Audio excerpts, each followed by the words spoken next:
1018 kios 1018 yang kita pakai kios. dulu untuk memindahkan 989 PKL. 989 PKL itu semuanya dipindahkan. Iya, tangkut ke sini semuanya. Prosesnya itu yang pakai makan malam, siang, Iya, pagi, yang 54 kali tadi. itu. Iya. Nah, Bapak bilang tadi pedagang kaki lima itu memiliki potensi ekonomi. Ya, nah ini sekarang kita lihat potensinya menjadi seperti ini. Kalau kita buatin kios, kalau kita siapkan space, kita siapkan ruang untuk mereka menjadi sebuah potensi yang luar biasa. Ya, Ini pasarnya bukan hanya orang Solo, Tapi ada seluruh Jawa Tengah, ada sebagian dari Jawa Timur. Tapi ukuran ekonomi itu selalu ada ukurannya. Ya. Ngaruh nggak ke APBD? Yang jelas mereka memberikan kontribusi ke PAD yang tidak sedikit, tidak sedikit. Oke. PAD-nya Karena setiap hari mereka kita tarik 2.600. Oke. Ini kemarin sudah kita hitung, return on investment dari pasar ini 8,5 tahun sudah balik.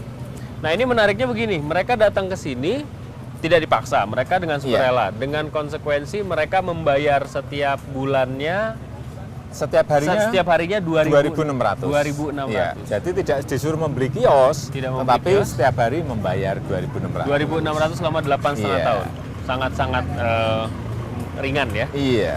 Nah, ini pedagang kecil, saya tidak di bawah dulu asalnya bukan pedagang kecil, PKL, jadi masih di ya? bawah pedagang kecil. Oke. Dan ini kan sebenarnya ekonomi kerakyatan ya. Iya, betul.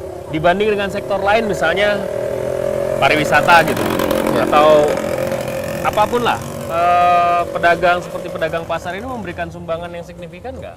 Iya, di Solo sebelum pasar-pasar ini dibangun, kontribusi ke PAD-nya 7,8. Setelah 7,8. dibangun sekarang 18,2 miliar. Itu baru berapa? 4 tahun.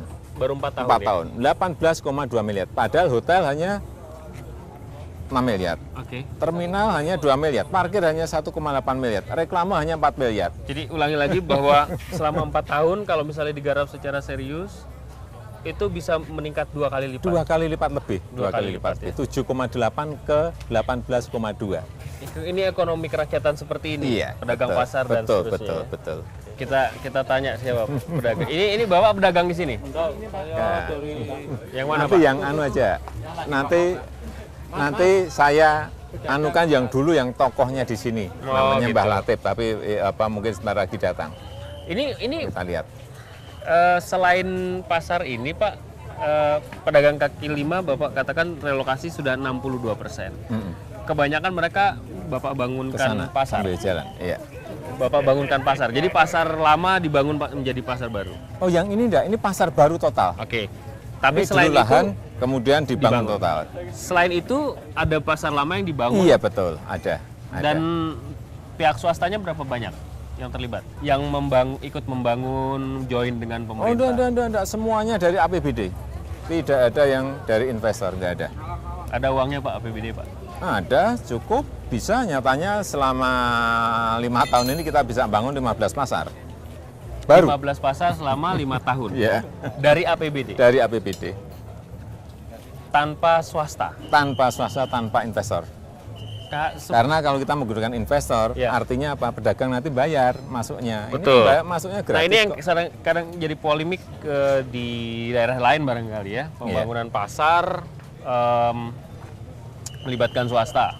Dan kemudian ada sengketa dan lain sebagainya Ya, karena harga yang mahal. Ya dan lain karena pedagangnya dulu nggak bayar apa-apa, setelah dibangun suruh bayar. Bayar kalau dalam posisi wajar nggak apa-apa, murah nggak apa-apa. Bayarnya mahal gimana? Pasti protes, pasti demo, pasti rame. Kalau 2.600 sih saya juga mau jadi pedagang di sini. 1 hari ya? Satu hari. 8,5 tahun. Ada target selanjutnya? Ya kita selesaikan lah. Di Solo ini ada 37 pasar, akan kita selesaikan 5 tahun ke depan ini. Bisa aja bilang begini, ini selama 5 tahun Pak Jokowi tanam budi nih supaya terpilih lagi di periode kedua. Jadi digampang-gampangin, oh ini 2.600, jangan-jangan di periode kedua nanti naik jadi 100.000 2 minggu misalnya begitu. Saya ini kan diberi tugas oleh masyarakat ya, saya bekerja gitu aja. Dinilai baik dan tidak baik itu yang memberi nilai adalah masyarakat. Saya jadi ketawa nih nanyanya. PKL itu objek gusuran buat daerah-daerah lain gitu. Kenapa Bapak berpikir wah PKL ini harus diberdayakan, harus diberikan space dan lain sebagainya? Ya saya melihat bahwa ini mereka tuh saya lihat dari mulai pertama ketemu dengan PKL itu memandang mereka sebagai potensi ekonomi, tapi harus diberi ruang, tapi harus diberi space agar mereka bisa berkembang dan nyatanya bisa. Oke. Pak, di Solo pedagang besar atau investor besar itu berapa besar yang mempengaruhi ekonomi secara keseluruhan?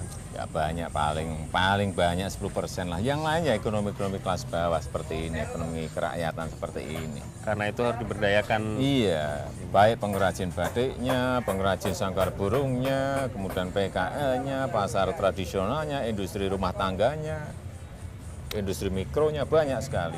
Sekali lagi pertanyaannya bisa seperti ini. Jokowi ini mau sok dekat sama PKL, jumlahnya banyak. Akar rumput, potensi untuk suara bisa 2 kali.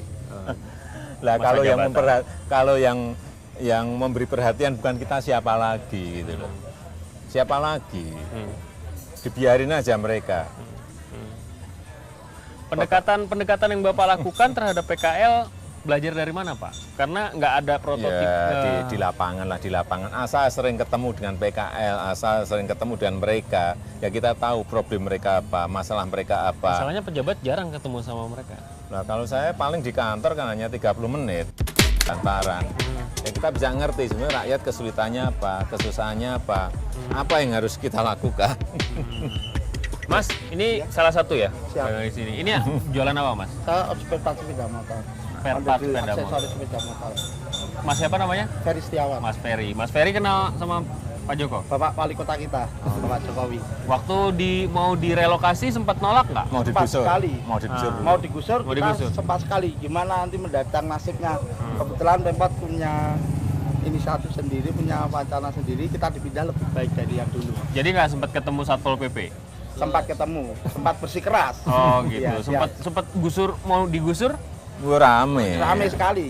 Pasang spanduk, Terus?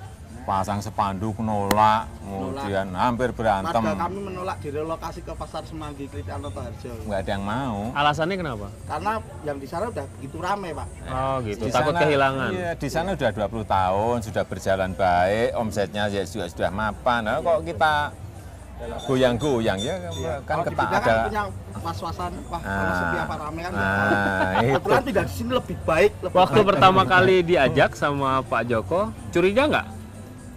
Ya enggak, Dipindahin nih mau buat apa nanti curiga nggak? enggak. Kan dari Pemkot juga lebih punya wacana lebih baik. Jadi kita maulah kita dipindah. Ya itu udah terakhir. Oke, waktu awal-awalnya penolakannya karena apa? Selain karena jauh. Kan nanti sepi. Takut sepi, Sepi, takut nggak kan laku. udah laku. Di sana udah rame. Di sana sekali. dulu omsetnya berapa? Omsetnya sekitar 1 juta, 2 juta. Per? Sehari. Sekarang di sini 5 juta. sehari. Sehari.